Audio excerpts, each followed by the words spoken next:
이름이 주변으로 해가지고 제가 한번 이렇게 내봤습니다. 넌센스 퀴즈입니다. 이 마라톤 선수들이 좋아하는 역은 월계역입니다. 월계관을 쓰길 원하니까 그대가 원한다면 뭐든지 다 들어주는 역은 수락역입니다.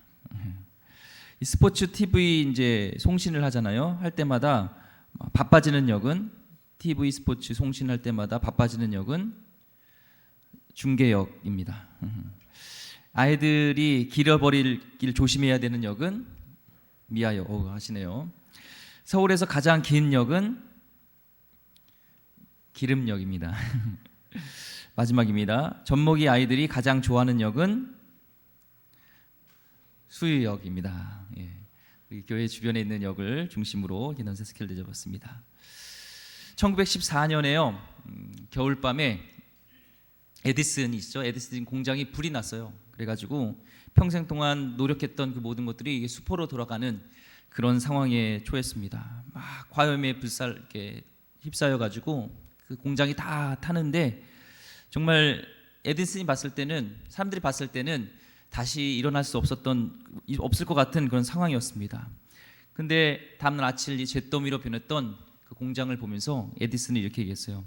지금까지 우리가 저지른 모든 시행착오며 실패들이 완전히 다 타버리고 없어졌다. 이제 우리는 그런 실패들을 거치지 않고 다시 시작할 수 있게 되었다라는 그 말을 하고요. 진짜로 그 말대로 그 위기를 극복하고 3주 후에 그 에디슨 공장에서 전 세계 최초의 축음기를 생산해낸 그 공장이 됐다는 것입니다.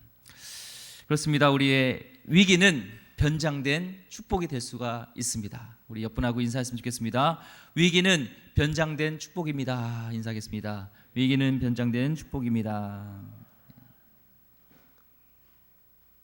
이 하나님의 사람 이 다니엘에게도요 위기가 있었지만 그 위기는 이제 축복이 된 것을 보게 됩니다. 그렇죠? 이 느부갓네살 왕의 명령에 의해서 모든 점성술사라든지 그런 학자들이 다 죽게 된 상황, 자기 꿈을 해석하지 못하면 그 꿈이 무엇인지 맞추지 못하면 다 죽는 상황에 있어서 이 다니엘이 하나님께 같이 친구들과 기도하고 하나님부터 받은 그 환상, 하나님부터 그 꿈의 해몽을 받고 이제 왕 앞에 서는 장면이 오늘 말씀의 배경입니다. 오히려 다니엘은요 그 위기 속에서요 자신을 압박했던 그 바벨론 제국을 향해서 당당히 하나님의 살아계심을 지금 외치고 선포하게 되는 것을 보게 됩니다. 자, 그 드디어 하나님의 기도 응답, 하나님께서 보여주신 그 내용이 무엇인지, 그 꿈의 내용이 무엇인지 그 해석을 어떻게 하는지 오늘 같이 살펴보도록 하겠습니다. 31절 말씀에 보니까 이렇게 나와 있습니다. 왕이여, 왕이 한 큰 신상을 보셨나이다. 그 신상이 왕의 앞에 섰는데 크고 광채가 매우 찬란하며 그 모양이 심히 두려우니 하면서 왕 앞에 큰 신상이 있었다는 것은 이 바벨론에서 섬겼던 그런 우상 중의 신이 아니라 바로 사람의 모습을 한 형상이었던 것을 얘기를 하고 있고, 크고 광채가 매우 찬란하며 그 모양이 심히 두려운 것을 보면은 제국 왕들이 겉으로 볼 때는 제국 왕조들이 굉장히 찬란하고 화려하고 이런 것들이었다는 것을 오늘 말씀을 통해서 얘기하고 있는 것입니다. 그 신상의 이제 부위별로 이제 설명이 들어갑니다. 32절과 33절 말씀인데요. 우상의 머리는 순금이요, 가슴과 두 팔은 은이요, 배와 넓적다리는 노시요, 그 종아리는 새요, 그 발은 얼마는 쇠요, 얼마는 진흙이었나이다. 그림으로 한번 이렇게 사진으로 보여주면요, 머리는 금이고, 그렇죠? 가슴과 팔은 은이고, 또 배와 넓적다리는 노시고, 이 종아리 쪽은 철이고, 그 다음에 발 쪽에는 이 철과 흙이 섞여져 있는 모습, 저런 형상이었다는 것을 얘기하는 것이죠. 저 꿈 해석에 대한 것들을 보는 것처럼 머리는 금은 바벨론 왕국 제국을 상징하고요, 은은요 바사 페르시아 왕을 상징하고 제국을 상징하고, 또 놋은 헬라 제국, 철은 로마, 그 다음에 그 철과 진흙은 이제 로마 제국 이후에 그런 제국들, 세워질 나라들, 멸망하게 다시 세워졌다가 또 다시 없어졌다가 이런 나라들을 얘기하고 있는 것입니다. 이 나라들을 우리가 이 성경을 알기 위해서는 좀 알아야 되는데 잠깐 간단하게 설명하겠습니다. 첫 번째, 이 순금으로 된 머리는요, 바벨론 제국을 상징하죠. 주전 612년부터 539년까지 약 70년 동안, 그러니까 유다가 포로로 있었던 때, 그 정도의 시대 동안에 이 전 세계를 제패했던 나라가 이 바벨론 제국인데요. 이 바벨론 제국은 금으로 표현될 정도로 매우 뛰어난 그런 문명을 가지고 있던 나라가 바벨론 나라였습니다. 이 성 하나만 해도요, 이 둘레가 90km가 넘었다고 그래요. 90km가 넘었고, 이 청동으로 세워진 문들이 그 성만 해도 100개가 넘었다고 얘기를 합니다. 그리고 쭉 흘러가는 티그리스 강과 유브라테스 강이 흘러가는데, 그 유브라테스 강이 중앙을 관통하고 있는 그런 아름다운 정비된 도시가 바로 이 바벨론 제국이었습니다. 바벨론 제국에서 뛰어났던 것은, 이 바벨론 제국은 법이에요. 유명한 법전이 있죠. 함무라비 법전에서 이 모세의 율법 다음으로 전 세계적으로 또 가장 오래된, 그런 인류 역사상 오래된 이 법전이 이 함무라비 법전인데, 이 함무라비 법전에 보면요, 사회적 약자에 대한 어떤 책임감, 어떤 상처받고 피해 입은 사람들에 대한 정의, 굉장히 선진적인 법률 체계를 가지고 있던 것이 이 함무라비 법전이라고 얘기를 합니다. 이 나라마다 그 나라의 키워드가 있어요. 나라의 중심, 그런 키워드가 있는데, 그 성경과 5대 제국이라는 책을 쓴 조병호 목사님이 쓰신 책에 보니까 이 바벨론 제국의 키워드 하면은 교육이라는 거예요. 에듀케이션. 자기가 지배했던 나라마다 그 나라의 사상 교육을 시켰다는 거예요. 인재들을. 그 중에서 이 다니엘도 인재로 유대에서 잡아온 거잖아요. 인재들을 잡아가서 사상 교육을 시켜서 이 교육적인 것으로 통합시켰던 나라가 바로 이 바벨론 제국이었다는 겁니다. 그런데 이 70년 동안 그런 나라의 사상 교육을 했는데도 불구하고 하나님의 말씀 앞에서는 무너지는 것을 보게 된 거죠.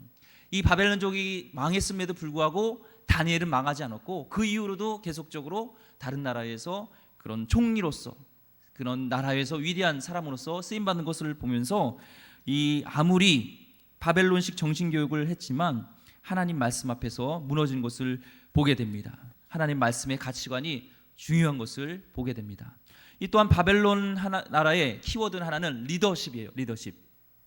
오늘 38절 말씀을 보니까, 사람들과 들짐승과 공중의 새들 어느 곳에 있는 것을 막론하고 그것들을 왕의 손에 넘기사 다 다스리게 하셨으니 왕은 곧 그 금머리니라 하면서, 다니엘이 느부갓네살 왕을 향해서 그 금머리와 당신 왕 느부갓네살 왕과 동일시 지금 얘기를 하고 있는 것을 보면서, 이 나라의 이 바벨론에 있어서 중요했던 것이 리더십인데, 특별히 이 걸출한 지도자를 배출한 나라가 제국에서 큰 나라로 됐잖아요. 그러니까 제국으로 된 나라치고 걸출한 그런 인물이 없었던 나라가 없는데, 바로 이 바벨론에서도 이 나라가 강대국이 됐었던 이유는 오늘 나온 4살짜리 왕 느부갓네살, 4살은 아니고요. 느부갓네살 왕이요, 43년 동안 통치하면서 이 바벨론을 강대국으로 만들었어요. 주변의 나라들을 하나씩 격파하면서 영토를 넓히게 되었고, 정치, 경제, 과학, 문화, 건축을 찬란하게 발전시켰습니다.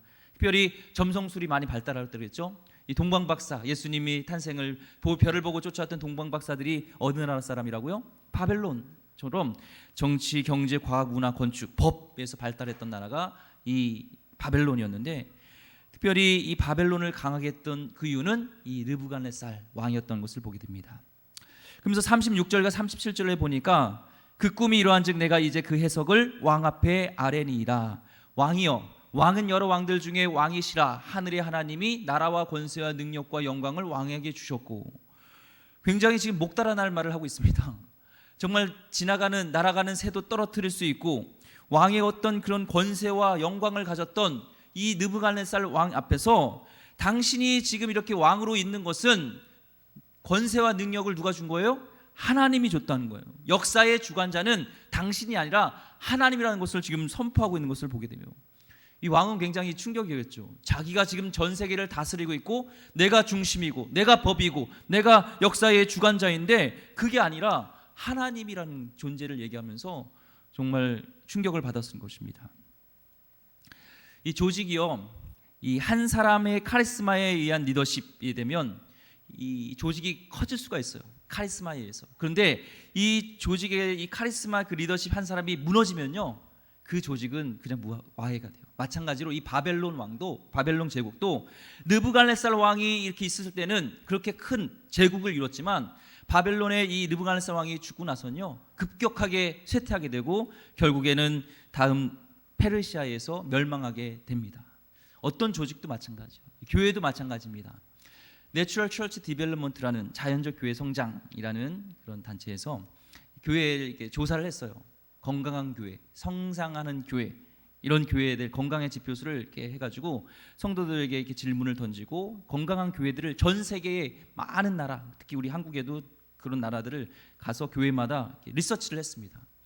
근데 건강한 성장하는 교회, 성도들이 행복해하는 교회 특징들을 보면은 어떤 한 사람의 리더십에 의해서 좌지우지하는 교회가 아니라 각자의 은사대로, 각자의 달란트대로, 다른 말로 하면 성령이 주인 되신 교회가 자연적으로 성장하게 되어지고 성도들이 굉장히 그곳에서 행복감을 느끼면서 사역이 활발하게 일어난다는 거예요. 마찬가지로 우리 교회도요, 한국 교회도 마찬가지입니다. 그동안은 성장, 외적으로 성장이 한 사람의 리더십에 의해서 조 무슨 목사님이라든지 어떤 목사님에 의해서 이렇게 이루어졌지만 그분이 쇠퇴한 이후에는요, 급격하게 무너진 것을 보면서 우리 한국 교회가 어떤 한 사람에 의한 리더십이 아니라 성령께서 주인 되어지시는 성령의 역사가 일어나는 각자의 은사대로 각자의 달란트대로 마음껏 사역이 일어나는 그런 교회가 되기를 소망합니다. 우리 기름교회도요, 그런 교회가 됐으면 좋겠어요. 저 한 사람에 의해서 막 이끌어가는 교회가 아니라 성령께서 주인 되어서 각자 여러분의 주신 달란트대로 은사대로, 어떤 사람은 기도회가 은사가 있어서 막 기도회의 부흥이 일어나고, 어떤 사람은 찬양의 은사가 있어서 찬양의 역사들이 막 일어나고, 그 사람을 통하여서 하나님의 영광을 보고 임재가 있는 그런 찬양의 일들이 일어나고, 교육 쪽에 은사가 있는 분들은 또 그걸 통해서 다음 세대들이 일어나지고, 또 구제하고 전도와의 은사 있는 분들은 또 그걸 통해서 하는 영혼을 주께 인도하는 그런 역사들이 우리 기름교회에 일어나길 소망합니다. 이 바벨론은 그런 나라였지만 멸망하게 되는 걸 보여요. 다음으로 보니까 은으로 된 나라입니다. 이 가슴과 두 팔은 이 두 개를 상징하는데 원래 메데 파사라고 성경이 나와요.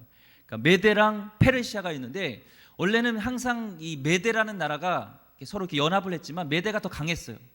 근데 극적으로 한 나라 이 페르시아에서 그것을 모든 것을 역전시켰던 왕이 고레스 왕이에요.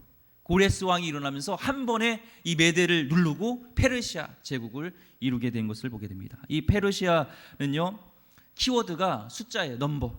그래서 항상 전쟁에 나갈 때 100만 대군을 항상 보유했고, 가장 숫자를 많은 것들을 보유하고 전차도 그렇고 모든 것들을 많이 하는 것을 했던 나라가 이 페르시아라는 나라입니다. 이 페르시아는요, 또 바벨론과 다르게 그런 문화와 종교를 존중하는 관용 정책을 펼쳤어요. 그래서 이스라엘 백성이 포로로 있다가 너희 나라로 가라, 마음껏 돌아가라 얘기를 했잖아요. 그러나 이 나라도요, 이 알렉산더 대왕에 의해서 제국이 멸망하게 됩니다. 숫자로 일어났던 나라, 숫자의 교만으로 있었던 나라, 결국에는 숫자로 멸망하게 되는 것을 봅니다. 우리 삶에도 보면요, 이 숫자적인 교만, 페르시아의 정신이 우리 안에 들어있는 것을 보게 돼요. 야, 그 나라는 국내 총생산 GDP가 중요해. 국민 총생산 GNP가 얼마야? 화폐의 가치가 어때? 군대의 숫자가 얼마야? 보유하고 있는 핵무기나 전투기는 얼만큼 돼? 그것을 힘이라고 생각하게 되고요. 사람과의 관계도 마찬가지입니다. 사람 관계에서도 키와 나이와 연봉과 그것이 얼마냐에 따라서 우리가 가치를 높인다는 것은 우리 안에 나도 모르는 페르시아의 정신이 있는 것을 보게 됩니다. 하나님은요, 그런 것들을, 교만한 이 페르시아를 멸망시킨 역사 속에서 사라지게 하는 거예요. 다윗도요, 교만해가지고 인구 조사를 하게 됩니다. 나의 힘이 얼마큼 될까? 내가 전쟁에서 나갈 수 있는 하나님을 의지하는 것이 아니라 사람을 의지하고 숫자를 의지했을 때 결국에 하나님의 진노를 경험하게 됩니다. 하나님께서는 이사야서 60장 22절 말씀에 작은 자가 1000명을 이루겠고 그 약한 자가 강국에 이를 것이라. 때가 되면 나 여호와가 속히 이루리라 하면서 부족해도 연약해도 머리 숫자를 의지하지 않고 하나님을 믿으며 하나님을 의지한 자를 강하게 하신다고 말씀하고 있습니다. 우리 페르시아 나라를 통해서 그렇게 눈에 보이는 숫자가 아니라 중요한 것은 적어도 다니엘과 같이 그 나라에서 하나님을 경외하는 자, 하나님을 두려워하는 자가 천을 이룰 것을 기대하고 여러분이 그렇게 되기를 소망합니다. 우리가 볼 때요, 요즘 뭐 이렇게 집회 같은 거 하는데 우리가 알아야 될 것은요, 미국은요 하나님이 아닙니다. 이거 알아야 됩니다. 미국은 그냥 미국입니다. 그래서 저는 친미도 이상하고요, 반미할 것도 없고, 미국은 친미할 대상도 아니고요, 반미할 대상도 아닙니다. 미국 국기를 찢어서도 안 되고, 미국 국기를 흔들어서도 안 됩니다. 우리는 오직 의지할 분은요 하나님인 줄 믿습니다. 그런 강대국을 의지하지 마세요. 오직 우리는 하나님, 이 나라를 지켜줄 하나님. 이제 어저께가 8.15 광복절이었잖아요. 이 나라를 통일시킨 것은요, 강대국에 의해서 통일된 것 같지만, 강대국에서 이렇게 해방된 것 같지만, 결국에는 역사의 주관자 속에서, 우리가 그 속에서 핍박 속에서 기도했던, 저는 또한 크리스찬들의 기도를 통해서, 눈물의 그의 기도를 통해서 하나님이 저는 일하셨다고 믿습니다. 우리가 이럴 때, 어려울 때, 코로나로 어려울 때 어떤 백신도 중요하고 또 방역당국도 중요하고 정부도 중요하지만, 진짜 우리 믿는 자들은 하나님을 의지하면서 하나님께 매달려서 기도해야 될 줄 믿습니다. 세 번째 이 나라는요 헬라 제국입니다. 노스로 된 배와 또 이 허벅지 쪽에, 넓적다리 쪽에는 헬라 제국인데요, 그 나라를 어떻게 설명하냐면 32절과 39절에 나와 있습니다. 32절 말씀 보겠습니다. 그 우상의 머리는 순금이요, 가슴과 두 팔은 은이요, 배와 넓적다리는 노시요. 39절에 왕을 뒤이어 왕보다 못한 다른 나라가 일어날 것이요, 셋째로 또 놋 같은 나라가 일어나서 온 세계를 다스릴 것이며. 지금 이 느부갓네살 왕이 이 바벨론, 이 느부갓네살보다 더 이후에 놋 같은 나라가 일어날 것이라고 얘기를 하는데요, 이 헬라 제국은요 주전 333년에서 63년까지 약 270년간 이 세계를 제패했던 제국이었습니다. 이 특이한 점은 다른 나라들은, 다른 제국들은 동방에서 시작했어요. 보면은 이 비옥한 초승달 지대, 그 이쪽 어디죠? 이쪽 아시아 쪽에, 이쪽에서 이게 발달이 시작이 됐다면, 이 헬라 제국은요 이 유럽 쪽에서, 유럽에서 시작해서 동방으로 좀 또 퍼져갔던 나라가, 제국이 바로 이 헬라 제국이었습니다. 그 헬라 제국이라 써 있는 그쪽에 보면은 메소포타미아 문명이 발달한 곳이잖아요. 그 메소포타미아 문명이, 메소포타미아가 뜻이 뭐예요? 메소가 그러니까 사이란 뜻이요. 그리고 소프라노, 메소 소프라노 있죠. 소프라노와 알토 사이라는 거 메소 소프라노예요. 그다음에 메소포타미아, 포타미아는 강이라는 거예요. 그러니까 유프라테스가 티그리스 강이 흘러가는 그 지역의 사이에서 발달한 나라, 그런 문명을 해가지고 메소포타미아 문명, 대부분이 다 메소포타미아에 있는 지역에서, 동방에서 시작했던 나라면, 이 헬라는 저쪽 서양 쪽에서, 유럽 쪽에서, 마게도니아라고도 하고 그리스라고 하는, 거기서 일어났던 제국이 바로 이 헬라 제국이었습니다. 이 헬라 제국의 그 키워드는요 융합이었어요. 퓨전, 그 동방과 서방의 퓨전, 섞임이었습니다. 동방의 오리엔트 문화와 그리스 문화를 섞여서 그 찬란한 헬라 문화를 이렇게 이룩해 했어요. 이 헬라 문화를 이뤘던 대표적인 왕이 알렉산더 대왕이잖아요. 알렉산더 대왕이 싸움을 굉장히 잘했습니다. 싸움의 광이라고 얘기를 합니다. 전쟁의 광이라고 얘기하는데, 그것뿐만 아니라 그는 지적인 능력도 강했어요. 뛰어났어요. 어릴 적부터 이 알렉산더 대왕의 스승이 누구였냐면 아리스토텔레스라는 그런 지성이었습니다. 학문 중지에도 힘썼고, 이 그리스인들과 이 페르시아인들, 동방과 서양 사람들이 서로 결혼을 장려하고 막 이렇게 융합을 시켜서 섞여가지고 그리스의 건축, 미술, 도자기, 조각들, 막 지금 봐도요 사람을 경탄하게 된 고린도 문화, 막 이런 문화들, 지붕, 그런 기둥 문화, 이런 것들을, 아름다운 화려한 문화를 이렇게 꽃피웠습니다. 인본주의의 극치죠. 이 아르키메데스, 피타고라스 같은 수학자가 이 시대 때 나왔고요. 소크라테스, 플라톤 같은 철학자들의 배출된 시대가 헬라제국, 인본주의, 철저히 하나님이 아니란 철저히 그런 인본주의였고요. 또한 신전들이 많았습니다. 그래서 아테네라든지 고린도 가면은 수백 종류의 우상들이 있었고, 특별히 음란한 그런 사제들이, 여창이라고 해가지고 그 사제들과 성관계를 통하여서 그런 음란한 문화들, 또한 동성애, 막 이런 것들이 꽃피었던 나라, 인본주의의 그런 꽃이 바로 이 헬라 문화였습니다. 이 영광도요 나중에 로마 제국에서 멸망하게 되는 것이 이 헬라 제국이었죠. 우리도 헬라인들처럼요, 지적 교만, 이들은 지적 교만에 빠져 있었어요. 지적으로. 우리가 지금도 그리스들이 과거 지향적으로 해서 자꾸 이렇게 어렵게 되는 나라가요, 미래 지향적이 아니라 과거 지향적이에요. 우리의 선배들이 누군 줄 알아? 소크라테스야, 플라톤이야. 여기에 지적 교만에 빠졌어서 진짜 뛰어나신 그리스도 예수 그리스도 앞에 굴복하지 않았던 것을 통해서, 하나님 앞에 굴복하지 않으면서 멸망했던 것을 보게 됩니다. 우리도 마찬가지로 하나님이 아닌 나의 이성을 의지하고 물질 속에서 살아가는, 섞여져 사는 이 마음이 있다면 지금도 우리는 이 헬라 제국을 숭배하고 있는 것입니다. 주님 앞에서 회개하고 우리 신본주의로 하나님께 나가길 소망합니다. 그 다음에는요, 로마 제국입니다. 새로 된 다리는 이제 로마 제국이에요. 가장 넓죠. 보면 막 저쪽 유럽부터 동방까지. 이 40절에 나와 있는데요, 이 나라는 설명이 이렇습니다. 로마 제국은요, 넷째 나라는 강하기가 쇠 같으니 쇠는 모든 물건을 부서뜨리고 이기는 것이라. 쇠가 모든 것을 부수는 것 같이 그 나라가 문나라를 부서뜨리고 찢을 것이며.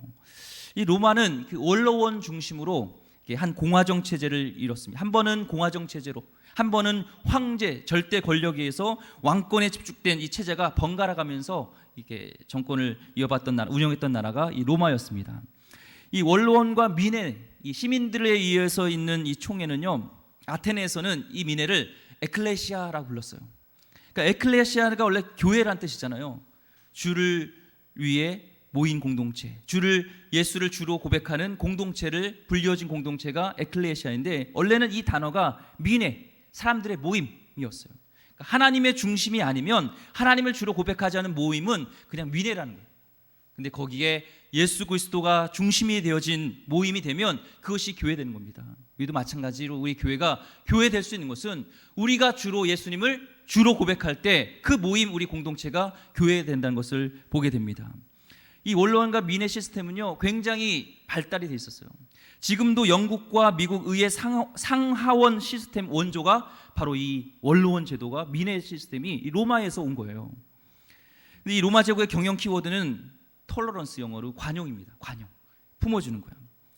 이 로마 이야기를 쓴 저자인 시오노 나나미가 이 로마인들은요, 특별히 어떤 뛰어난 게 없었다는 거예요. 다른 나라에 비해서 특별한 게 없었는데 무려 500년 넘게 이 세계를 제패할 수 있었던 이유가 바로 관용이었다는 거예요.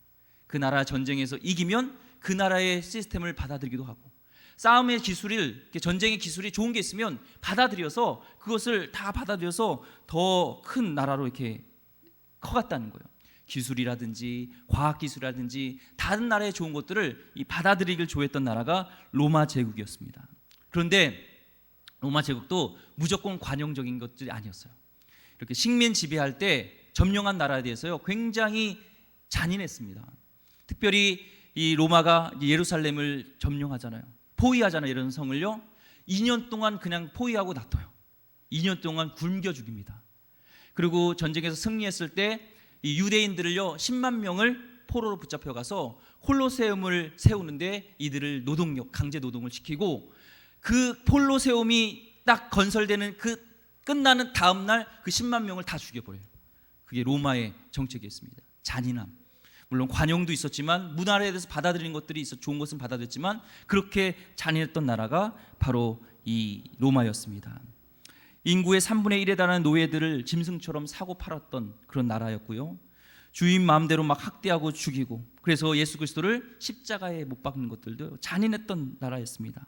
사람을 짐승에 박외되고 검투사에 그럼 죽이게 되고요. 그런 사람들을 인간 가로수를 칠해서 밤에 콜타를 이렇게 칠해가지고 인간 가로수를 만들기도 하고요. 이 로마는 유럽, 아시아, 아프리카 전역을 지배했던 그런 언어의 통일을 시켰습니다. 헬라어와 라틴어를 통일했어요. 그다음에 산적과 해적들을 소탕해가지고 모든 길을 내서 그런 모든 길은 로마로 통한다 해가지고 로마, 팍스 로마나 이를 길을 만들었습니다. 근데 이게요, 하나님께서 역사하심이 있어요. 이 길을 통해서 사도 바울이 복음을 전하게 되었고요.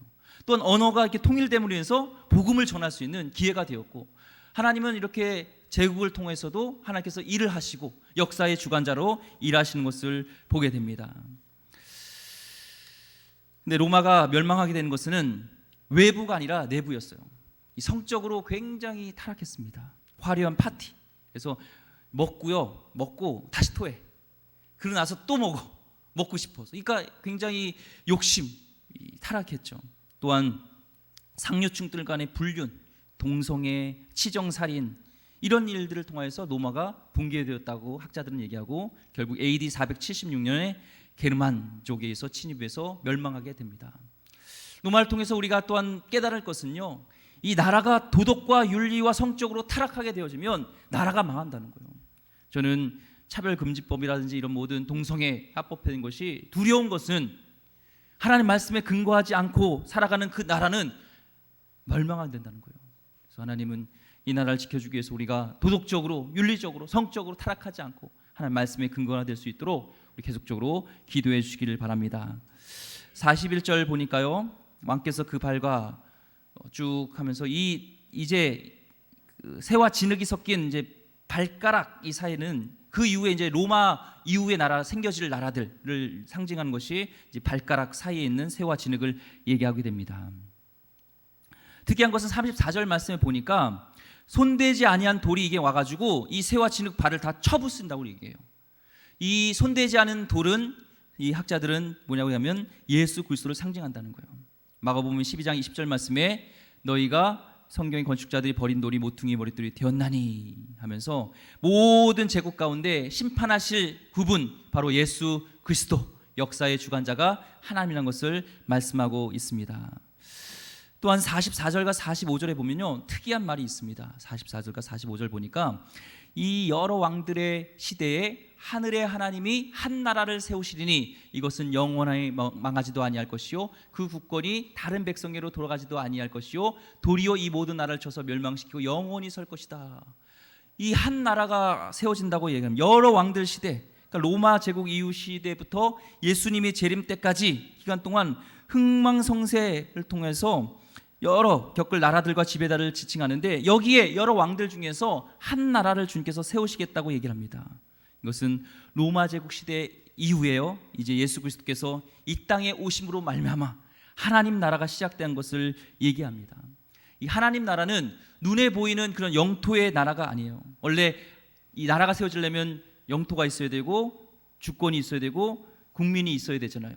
근데 이 하나님 나라는 하나님의 통치권의 나라입니다. 하나님의 통치권, 하나님의 법이 근간으로 세워지는 나라가 하나님 나라였습니다.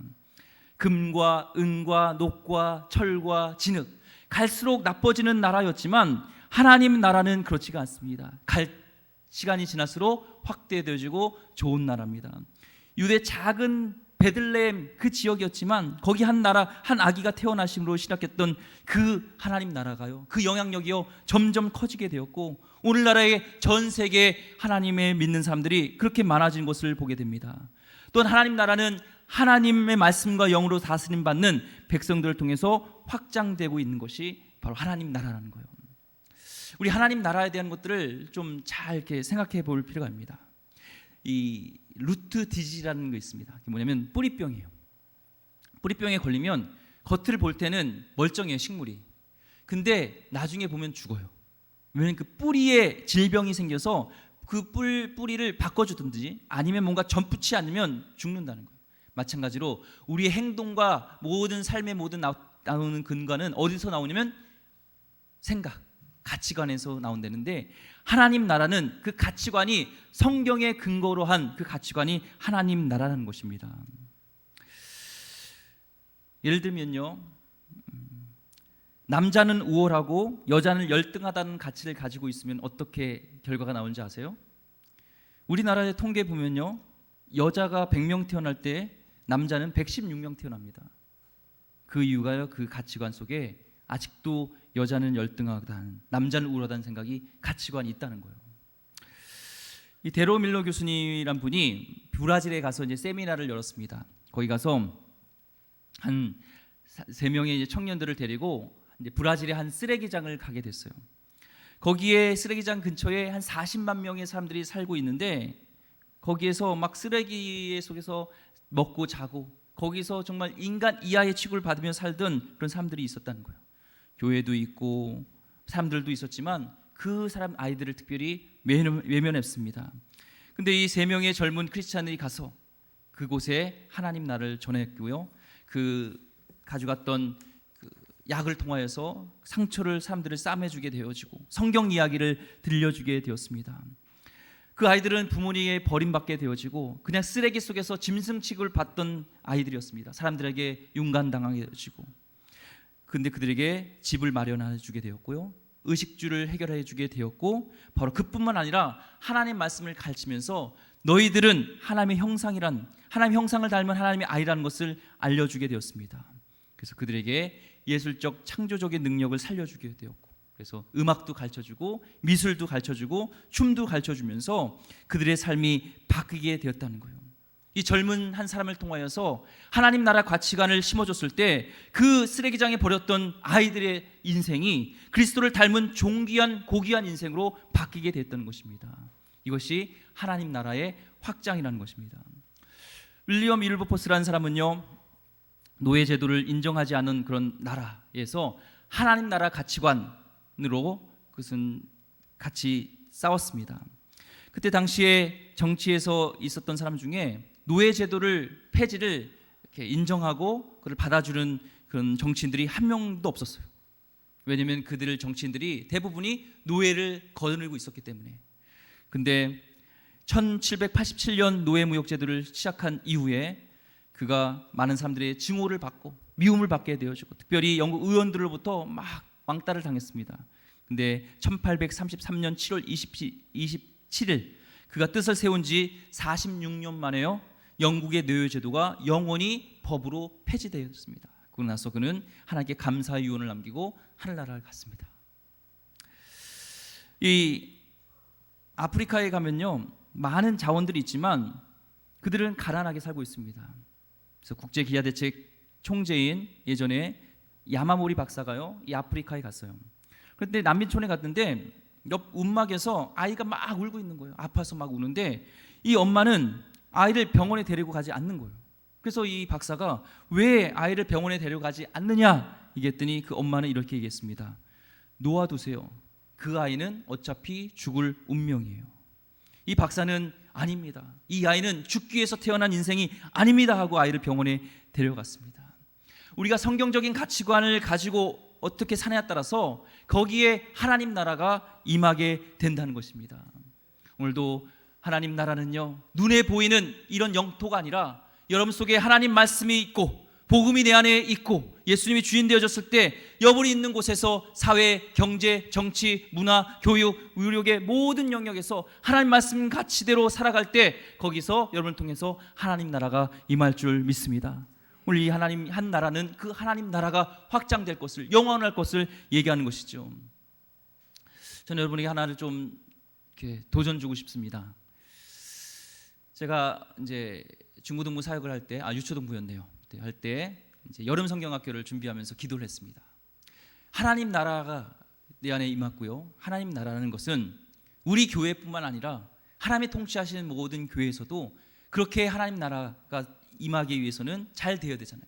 그래서 예전에는 우리 교회, 내 부서, 그래서 기도했던 마음이 이제는 하나님 나라 가치관으로 열리니까 우리 교회만 아니라 옆에 있는 교회도 잘 되어야 되고 어려운 교회도 잘 돼야 되고 전 세계의 그 교회가 하나님 나라가 임하기 위해서는 하나님 교회가 잘 돼야 되는 생각을 가지고 우리 선생님과 같이 우리 옆에 있는 교회를 위해서 같이 중보했습니다. 그 아이들을 위해서 같이 중보했습니다.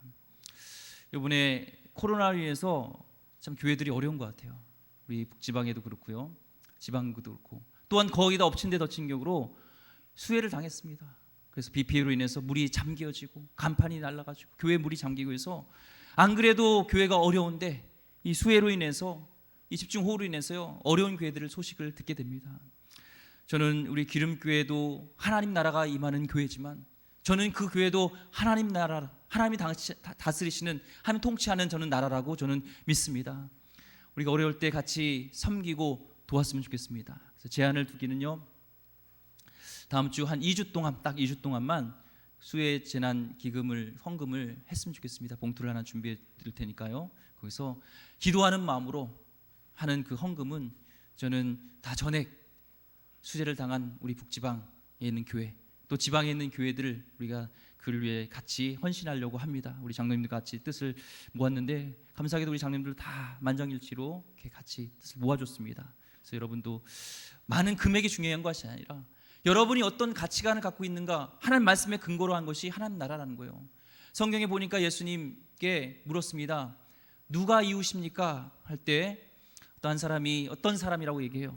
예루살렘에서 여리로 가다가 강도를 만났습니다. 그때 지나가던 제사장이 있었고 레위인이 있었는데 그들은 보고 우리 교회 성도가 아니네, 지금은 따지면요, 그냥 지나갔어요.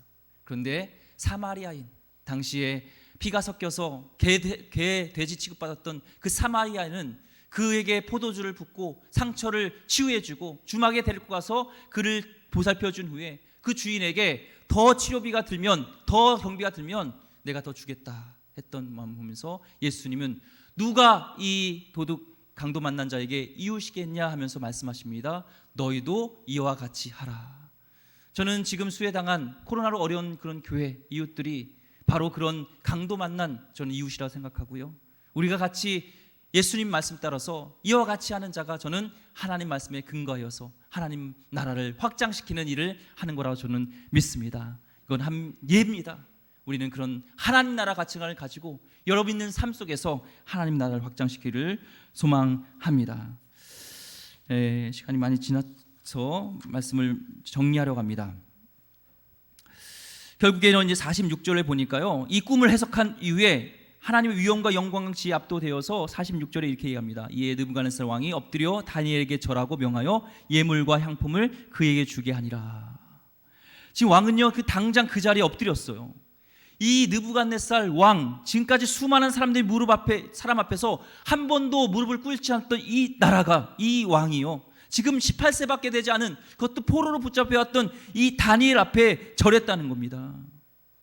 그리고 48절에 보니까요, 약속대로 큰 보상을 해주고 모든 지혜자 어른이 되겠다는 것은 지금 따지면 세계 명문대학의 총장, 영국의 왕리 아카데미 원장급으로 그를 높이 세워주고 바벨론 온 지방을 다스리게 되는 왕 바로 밑에 총리로 그를 세워줘요. 결국 뭡니까? 역사의 주관자 하나님, 역사의 중심에 세우기 위한 하나님의 섭리였다는 것입니다. 오늘도 저는요, 이 말씀을 묵상하면서 하나님께서 누군가 세우기를 원하는구나라는 것을 저는 보게 됩니다. 최근에 기사를 보니까 빌 게이츠가요, 이 백신이 이제 나오면은 가격이 올라갈 거 아니에요. 왜냐면 세상엔 돈에 의해서 움직이니까. 근데 자신이 천문학적인 돈을 기부하더라도 3,500원대로 좀 이렇게 떨어뜨리겠다고 얘기를 하더라고요. 근데 그것도 어려워요. 아프리카 이런 나라는요, 말라리아 약 몇천 원 안 되는 그것 때문에 죽어가거든요. 1달러가 없어서 죽어가거든요. 저는 그런 물질에 있어서도 여러분이 거부가 되어서 그런 것들을 흘려보내는 것이 저는 하나님 나라의 확장이라고 믿습니다.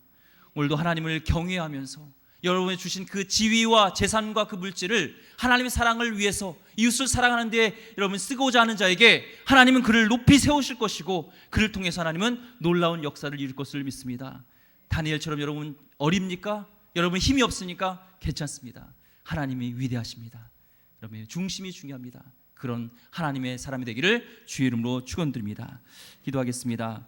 하나님, 역사의 주관자이신 하나님께서 다니엘처럼 역사의 중심에 세울 누군가를 찾고 있는 줄 믿습니다. 우리 교회가, 한국 교회가 그런 사람 되게 하여 주시었고 하나님 나라 확장을 위해서 정말 흘려보낼 수 있는 귀한 하나님의 사람들이 다 되게 하여 주시옵소서. 귀하신 예수 그리스도 이름으로 기도드립니다. 아멘.